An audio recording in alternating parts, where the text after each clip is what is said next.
பகிர்ந்து கொள்ள விரும்புகிறேன். கிட்டத்தட்ட 250 வருடம், சரியாக சொல்ல போனால் 1772ஆம் ஆண்டு ஜூன் 26ஆம் நாள் ஒரு மோசமான சம்பவம் நடக்கவிருந்தது. அது என்னவென்றால், சிவகங்கை மன்னன் முத்துவடுக நாததேவர் அதிகாலை இப்பவும் போல சிவபெருமான வழிபடுவதற்காக காளியார் கோவிலுக்கு செல்கிறார். கோவிலின் வெளியே சில கண்கள் அவரை உற்று நோக்கி கொண்டிருக்கின்றன. கோவிலின் உள்ளேயும் சில கண்கள் தூண்களுக்கு பின்னாடியும் அவரை உற்று நோக்கி கொண்டு கண்காணித்துக் கொண்டு இருக்கின்றன. ஈசனை தரிசிக்க மன்னன் எந்த ஆயுதமும் கொண்டு வர மாட்டார் என அந்த கண்களுக்கு நன்றாகவே தெரியும். கோவிலின் ஜன்னல்கள் திறக்கப்பட கோவில் உள்ளே வெளிச்சம் பிரவேசிக்கின்றன. முத்துவடுகநாதர் முன் கிட்டத்தட்ட 50 பிரிட்டிஷ் வீரர்கள். வெள்ளையர்களின் இந்த கேவலமான நரித்தனத்தை கண்டு அரசர் அக்னியில் குளித்து எழுந்தது போல அரக்கராக மாற்றம் அளிக்கிறார். வெள்ளையர்களின் கூட்டத்தில் ஒரே பாய்ச்சல் பாய்ந்து 2 வெள்ளையர்களின் கழுத்தை இறுக்கமாக பிடிக்கிறார். அப்பொழுது திடீரென பின்னால் இருந்து ஒரு வெள்ளையன் துப்பாக்கியால் முத்துவடுகநாதரின் முதுகில் சுட ஆரம்பிக்கிறான். எந்த அசைவும் கொடுக்காத முத்துவடுகநாதர் மீண்டும் அந்த 2 வெள்ளையர்களின் கழுத்தை இறுக்கமாக பிடித்து இறுக்கி அணைக்கிறார்.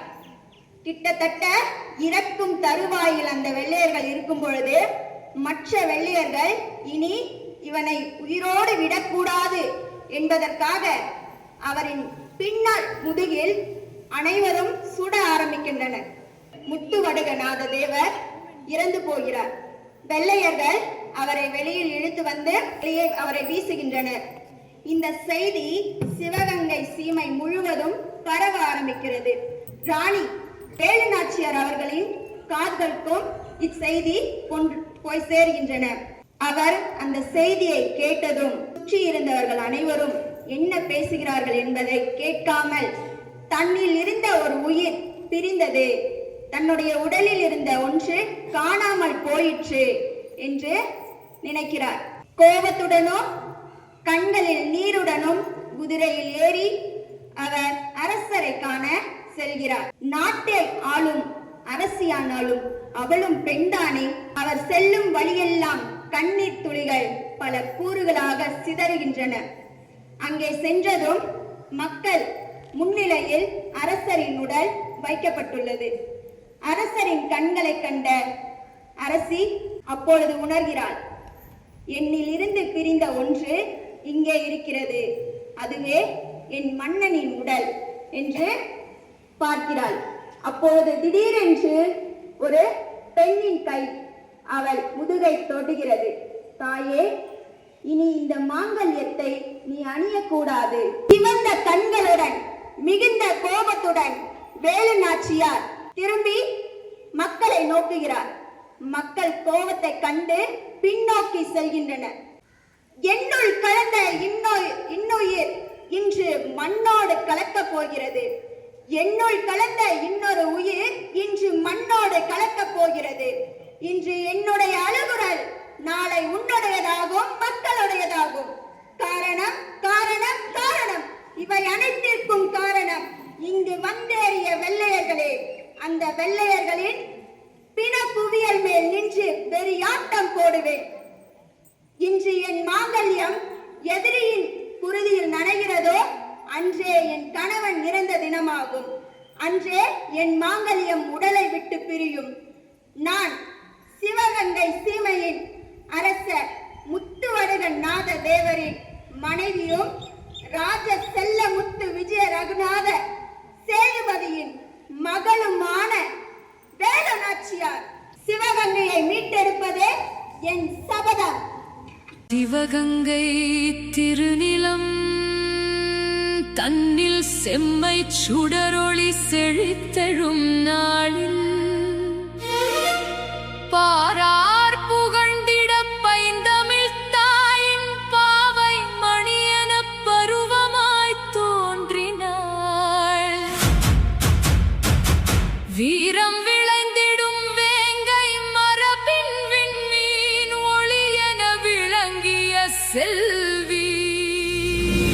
In the sacred soil of Shivagangai, a warrior queen arises, embracing the bow and the spear. She stands as the blazing flame of Tamil resistance.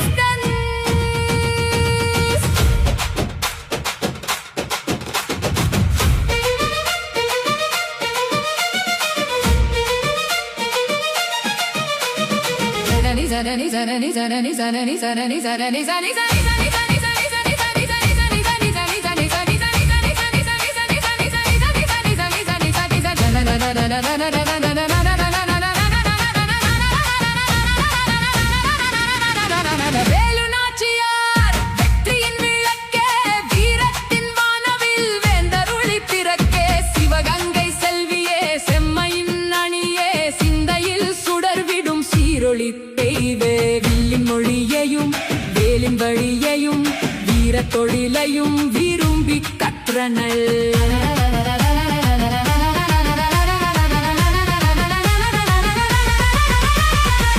Pana pana pana pana pana pana pana pana pana pana கொடுங்கோல் களிற்றன கொந்தளி தன்னியர் கோட்டையும் நாடையும் கவர்ந்திட வந்தார். வெடிமுரசொலி முழங்கிடும் வேளையில் வேந்தனும் வீரமாய் விண்ணகம் சென்றான். அன்னையின் விழிகளில் அருவியாம் நீரென்று அக்கினி செங்கதிர் அலையென பொங்கிற்று. மண்ணிது மீளும் வரை மடிவது இலையே என்றொரு சபதமாய் எழுந்தருள் புரிந்தாள்.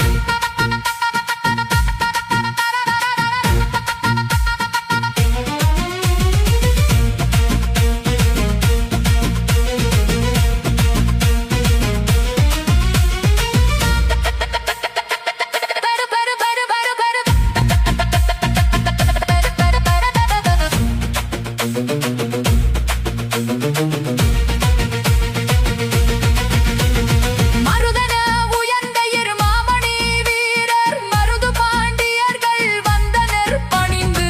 அறத்தொடும் மரத்தினை அணிவகுத்து ஏந்தி அரசியின் இலக்கினை அடைவதற்கு நின்றார். பெரிய மருது பேரொளி சின்ன மருது செங்கதிர் பேணிய தாயக பெருமையின் காவலர். மைசூர் மண் மணந்த மகத்துவ வேந்தர் மாண்புடை ஹைதரின் மரப்பொழி தாங்கி திப்புவின் தீர்மதி தீபமாய் நின்று தேசத்தின் வேதனை தெரிந்தருள் புரிந்தான். பரிகளும் படைகளும் பல வகை தந்து பகை முகில் அகற்றிட பாங்கொடு நின்றான்.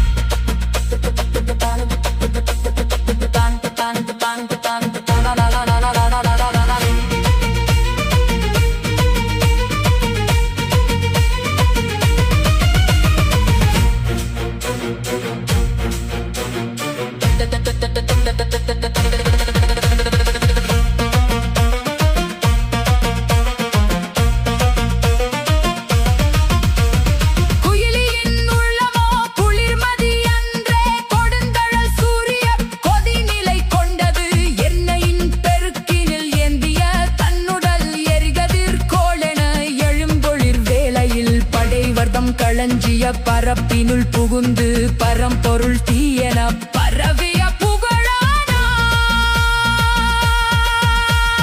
முரசொலி முழகிட முளைவீரர் கிடலிட மூவுலகும் பெக்குமோர் முழக்கமாய் எழுந்தாள். சிவகங்கை சிங்காசனம் வீழுமென் நோக்கில் சிறகுடை பருந்தெனச் சீறிவும் சென்றாள். நீண்டது சிவகங்கை விளைந்தது செம்மை, வீழ்ந்தது வஞ்சகம் வென்றது வாய்மை.